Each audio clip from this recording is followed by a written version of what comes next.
Hello everyone, I welcome you all. So all beautiful souls, जो भी souls मेरे इस रीडिंग से जुड़े हुए हैं, जितने भी सोलमेट्स या फिर ट्विन फ्लेम जर्नी में जो भी हैं, उनका मैं वेलकम करती हूँ। आज 8 अप्रैल यानी कि सोलर इक्लिप्स भी है, यानी कि सूर्य ग्रहण एंड न्यू मून की एनर्जी, जो कि अमावस्या की एनर्जी होती है। तो दोनों की मिली जुली एनर्जी है, और ये ट्विन फ्लेम जर्नी या फिर जो भी स्पिरिचुअल जर्नी में है, उनकी लाइफ में क्या इम्पैक्ट लेकर आ रहा है, तो वही जानने की कोशिश करते हैं। तो उससे पहले मैं एक बहुत ही इम्पॉर्टेंट टॉपिक, जो कि कमेंट्स में काफ़ी आता है, मैं बताना चाहूँगी कि काफ़ी सारे क्वेश्चंस आते हैं कि डीएम की अवेकनिंग कैसे होती है, कि जो हमारे डिवाइन मैस्कुलाइंस होते हैं कि उनकी अवेकनिंग कैसे होती है। तो फर्स्ट ऑफ ऑल तो ये क्वेश्चंस भी आते हैं कि उनकी अवेकनिंग होती है कि नहीं है। तो हाँ, डेफिनेटली अगर आपकी अवेकनिंग हुई है, अगर आप ट्विन फ्लेम जर्नी में हैं, तो वो भी एक ट्विन फ्लेम जर्नी में ही है। डिवाइन मैस्कुलाइंस जो है, तो उनकी भी अवेकनिंग डेफिनेटली होती है। और कैसे होती है, कि आपकी कैसे हुई थी, पहले आप बताइए। जैसे आपको सोल शॉक लगा, आपको अपने आपको पता लगा कि आपका कोई सोल पार्ट है, आपका जो एनर्जी वाइज आपकी जो सोल है वो किसी और बॉडी में है। जैसे जैसे आपको पता लगा, वैसे वैसे डीएम की भी अवेकनिंग होती है। लेकिन जो डिवाइन फेमिनाइंस होती हैं, वो पहले जो डिवाइन फेमिनाइन एनर्जी होती है, आप ये मत सोचिए कि फीमेल बॉडी में अगर एनर्जी वाइज ये सारा खेल होता है। अगर फीमेल बॉडी में डिवाइन मैस्कुलिन की एनर्जी हो सकती है, और एक डिवाइन मैस्कुलिन में भी एक डीएफ की एनर्जी हो सकती है, ठीक है। तो डिवाइन फेमिनाइंस जो होती हैं, वो वैसे तो 99% जो होता है डिवाइन फेमिनाइंस की जो एनर्जी होती है, वो एक फीमेल बॉडी में ही होती है। तो सबसे पहले जो डिवाइन फेमिनाइंस होती है, वो अवेकन होती हैं। उनको पता लगता है कि हाँ, हम किसी सोल जर्नी में हैं। धीरे धीरे कार्मिक रिलेशनशिप से ट्रिगर मिलता है, या फिर किसी ऐसे पर्सन से जिनका कि उनको बाद में पता लगता है कि ये हमारे डीएम है, उनसे ट्रिगर मिलता है, जिसकी वजह से वो अपने सोल पर्पस तक पहुँचते। तो जितने भी ट्रिगर जो आते हैं उनकी लाइफ में, वो उनको एक अपने सोल पर्पस तक पहुंचाने के लिए ही आते हैं, और वही चीज़ें होती हैं डीएम की लाइफ में, ठीक है। पहले वो अपनी डिवाइन फेमिनाइंस को मिस करना स्टार्ट करते हैं, अपनी गलतियों का एहसास करना उनको होता है कि उन्होंने क्या किया, किसके साथ में गलत किया। फिर जैसे से आपको पता लगा था कि आप किसी जर्नी में हैं, तो ऐसे वीडियोस, ऐसे कुछ चीज़ें उनके सामने आने लगती है, यानी कि अवेकनिंग उनकी भी होती है डेफिनेटली। जिस तरह से आपकी हुई थी, उस तरह से डीएम की भी अवेकनिंग होती है। लेकिन जो डीएम की अवेकनिंग होती है, वो इतनी इजी नहीं होती गाइज। डीएम की अवेकनिंग काफ़ी पेनफुल एनर्जी होती है, क्योंकि जो कर्मा बैगेजेस होते हैं, वो आई थिंक डीएम की लाइफ में काफ़ी होते हैं। कार्मिक से उनको ट्रिगर मिलना, और कार्मिक रिलेशनशिप से ही उनकी मेन जो होती है ना अवेकनिंग होती है, ट्रिगर मिलकर ही, तभी वो अपने सोल पर्पस तक पहुंचते हैं। और तभी वो पहचान पाते हैं कि हमारा कोई काउंटर पार्ट है, हम यहाँ पर किसी जर्नी में हैं। और सोल वाइज, हमारा एनर्जी वाइज, हमारी जो सोल है, दूसरी सोल है, यानी कि डिवाइन फेमिनाइंस, वो किसी और बॉडी में है। तो धीरे धीरे उनकी भी अवेकनिंग होती है। वो भी dark night of the soul से गुजरते हैं, जैसे कि आप गुजर रहे हैं। लेकिन कंपैरेटिवली उनकी जो अवेकनिंग होती है, वो बहुत पेनफुल होती है, क्योंकि कर्मा उनकी लाइफ में ज़्यादा होते हैं, और जो उनको पूरे करने ही होते हैं। तो आई थिंक जिनका भी क्वेश्चंस थे, उनको ये सेटिस्फाइड आंसर मिल गया होगा कि डीएम की अवेकनिंग होती है। हाँ, होती है, और कैसे होती है। जैसे आपकी हुई, वैसे डिवाइन भी उनकी अवेकनिंग कराते हैं। तो चलिए, इस टॉपिक के बाद हम हमारे मेन टॉपिक पे आते हैं कि जो 8 अप्रैल आज के दिन जो सूर्य ग्रहण है और अमावस्या जो है, न्यू मून की एनर्जी, उनका क्या impact divine feminine and divine masculines और जो भी स्पिरिचुअल जर्नी वाले हैं, उनकी लाइफ में होने वाला है। देखिए, वैसे तो ग्रहण है, ग्रहण जैसे हम बोलते हैं कि मेरी खुशियों को ग्रहण लग गया है, फिर उन चीज़ों, तो ग्रहण को शुरू से ही अच्छा नहीं माना जाता है। ग्रहण जो है, वो कुछ चेंजेस लेकर डेफिनेटली आता है, लेकिन इस चेंजेस के बाद में कुछ अच्छा भी होने वाला होता है, या फिर जो चेंजेस आए हैं सडनली, उसके बाद में जो होता है वो अच्छे के लिए ही होता है। तो ये जो ग्रहण है, 8 अप्रैल का जो ग्रहण आया है, ये डेफिनेटली दोनों की लाइफ में, divine feminine and divine masculine की एनर्जी पे काफ़ी इम्पैक्ट डाल के जाएगा। थोड़ा सा हेल्थ इशू हो सकते हैं। डिवाइन मैस्कुलिन की एनर्जी पे हम बात करें, तो डिवाइन मैस्कुलिन स्पिरिचुअलिटी की तरफ, यानी अध्यात्म की तरफ मोड़ सकते हैं। पूजा पाठ, भगवान, डिवाइन की तरफ वो मोड़ सकते हैं, उनका ध्यान उनकी तरफ जा सकता है, यानी कि उनकी सोल असेंशन की तरफ जा सकते हैं, यानी कि डिवाइन से जुड़ने की वो कोशिश करेंगे, स्पिरिचुअल होने की कोशिश करेंगे इस सोलर इक्लिप्स के बाद, ठीक है। कर्मा अभी भी उनकी लाइफ से नहीं गए हैं कंप्लीटली।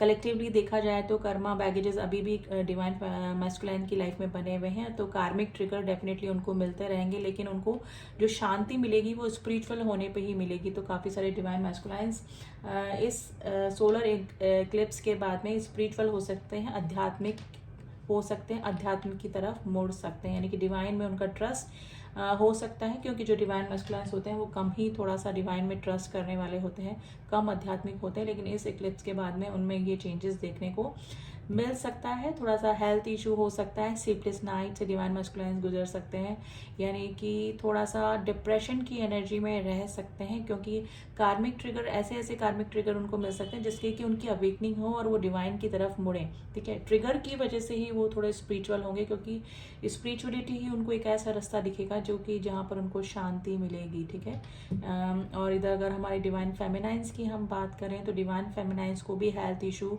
हो सकते हैं गाइज। अगर काफ़ी दिनों से अगर डिवाइन फेमिनाइंस ने अपना इनर वर्क करना छोड़ रखा था और उनको लग रहा था कि इनर वर्क उनका कंप्लीट हो चुका है, तो मे भी हो सकता है कि कुछ चक्रा वापस से इनबैलेंस होने की वजह से वो ऑब्सेशन की एनर्जी में आ सकते हैं, कार्मिक से ट्रिगर हो सकते हैं। हो सकता है कि किसी कार्मिक रिलेशनशिप में ऑलरेडी डिवाइन फेमिनाइंस हैं, तो कर्मा ट्रिगर की वजह से वापस से उनकी एनर्जी में इम्बैलेंस आ सकता है, जिसकी वजह से वापस वो अपनी इनर वर्क की तरफ डाइवर्ट हो सकती हैं, मुड़ सकती हैं, यानी कि इनर वर्क करना वापस से स्टार्ट कर सकते हैं। देखिए इनर वर्क क्या होता है, इनर वर्क होता है अपने सोल की शुद्धि करना। ठीक है, और हाई वाइब्रेशन में आप कैसे रह सकते हैं, जैसे कि मैंने लास्ट वीडियो में आपको बताया था कि अपने हॉबी से रिलेटेड काम करें, आपको जो अच्छा लगता है। ठीक है, तो कि ऑब्सेशन की एनर्जी से बच पाएंगे आप। आपकी हॉबी से रिलेटेड जैसे मैंने बताया सिंगिंग, डांसिंग, पेंटिंग, कुछ भी आपको अच्छा लगता है ना वो काम करें, तो हाई वाइब्रेशन की एनर्जी में रहेंगे। तो यूनियन भी तभी होता है गाइज जब आप हाई वाइब्रेशन में रहते हैं। हाई वाइब्रेशन में रहेंगे तो आपके चक्रा बैलेंस रहेंगे, और ट्विन फ्लेम जर्नी या फिर स्पिरिचुअल जर्नी में चक्रा बैलेंस करना बहुत ज़रूरी होता है। तो डिवाइन फेमिनाइंस अपने इनर वर्क की तरफ वापस मुड़ सकती हैं। ठीक है, अपने सोल पर्पस पे तो वो काम कर ही रही हैं, लेकिन कलेक्टिवली मैंने देखा है कि वो इनर वर्क अभी उन्होंने स्टॉप करके रखा था, जो कि इस एक्लिप्स के बाद या फिर इस अमावस के बाद, न्यू मून के बाद वो अपना इनर वर्क वापस से स्टार्ट कर सकती हैं गाइज। और डिवाइन फेमिनाइंस अपने कम्युनिकेशन पे थोड़ा सा कंट्रोल करके रखना होगा आपको। अभी आपकी जो लैंग्वेज है वो किसी को हर्ट कर सकती है, या फिर आप एग्रेसिव हो सकते हैं, तो हर चीज़ पर रिएक्शन देना छोड़ दें।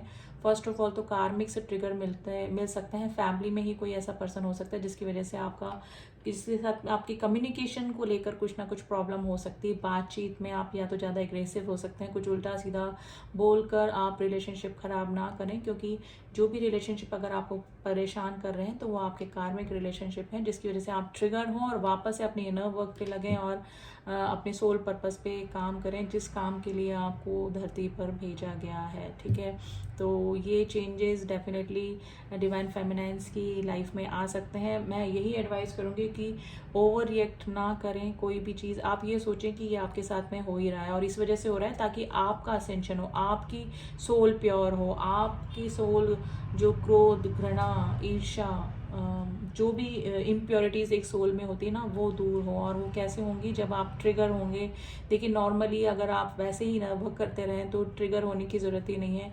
गॉड ट्रिगर तभी लाते हैं लाइफ में जब आप शांत होके बैठ जाते हैं, यानी कि अपने कंफर्ट जोन में आ जाते हैं, इनर वर्क छोड़ देते हैं। ठीक है, तो ये ट्रिगर मिलना भी एक तरह से ट्विन फ्लेम जर्नी का, एक स्पिरिचुअल जर्नी का पार्ट ही है। ठीक है, तो इसको आप एक ट्रिगर की तरह ना लेकर अपनी ग्रोथ का कारण ही माने। ठीक है, अगर आपको ट्रिगर मिल रहे हैं तो आप सोचिए कि आप अभी भी आप में कुछ ना कुछ इम्प्योरिटीज़ हैं, कुछ ना कुछ आपकी सोल में शुद्धिकरण होने की आवश्यकता है, क्योंकि उसके बिना तो आपका यूनियन या फिर रीयूनियन नहीं हो सकता है अपने डिवाइन मैस्कुलाइन से। ठीक है, तो जो ट्रिगर मिल रहे हैं उनको फेस कीजिए, और जो भी चेंजेस आप आपसे गॉड करवाना चाह रहे हैं आपकी सोल में वो करिए। ठीक है, ताकि आपका यूनियन हो। अगर आप अपने कॉन्ट्रैक्ट में लिखवा के लाए हैं गॉड से धरती पर इनकारनेट होने से पहले, तो डेफिनेटली आपका यूनियन अब और ये यूनियन अपने पार्टनर से हो सकता है। लेकिन उसके लिए पहले आपको अपना सोल, अपने माइंड, अपनी बॉडी को शुद्धिकरण करना पड़ेगा। ठीक है, तो इनर वर्क करते रहिए, इनर वर्क मत छोड़िए आप। ठीक है, मैंने पहले ही बोला था आप छोड़ दीजिए, आप सोचना छोड़ दीजिए कि आप ट्विन फ्लेम जर्नी में भी हैं, क्योंकि अगर दुख तकलीफ जो है वो और रिलेशनशिप में भी होते हैं। एक अगर सोलमेट के साथ में भी हमेशा कंप्लीट सेटिस्फेक्शन नहीं होता है, और कोई रिलेशनशिप है उसमें भी दुख तकलीफ सबकी लाइफ में आते हैं। तो आप ये क्यों सोच रहे हैं कि हम ही अनलकी हैं, हम ही एक जैसे कर्ज की तरह लेते हैं इस जर्नी को। आप छोड़ दीजिए, आप सोचिए मत कि आप ट्विन जर्नी में हैं, बस आप अपना काम करते जाइए। आप बल्कि ब्लेस्ड हैं कि गॉड ने आपको किसी काम के लिए चुना है, you are the chosen one, ठीक है। तो यही है, इनर वर्क करते रहिए। और डीएम का तो मैंने बता ही दिया कि स्पिरिचुअलिटी की तरफ वो डाइवर्ट हो रहे हैं, या फिर इस इक्लिप्स के बाद में डेफिनेटली वो अध्यात्म की तरफ मुड़ जाएंगे। तो ये थी एक छोटी सी collectively energy DM and DF की। और ये कलेक्टिव एनर्जी है गाइस, सबकी स्टेजेस, सबकी एनर्जीज सब चेंज हैं, क्योंकि सबकी जर्नी कब स्टार्ट हुई, कब उनको पता लगा, कब अवेकनिंग हुई, कभी उनकी एंट्री कई डिवाइन फेमिनेंस, डिवाइन मैस्कुलेंस तो अभी एंटर ही करे हैं इस जर्नी में, अभी वो समझ ही रहे हैं, ठीक है, कि जर्नी क्या है।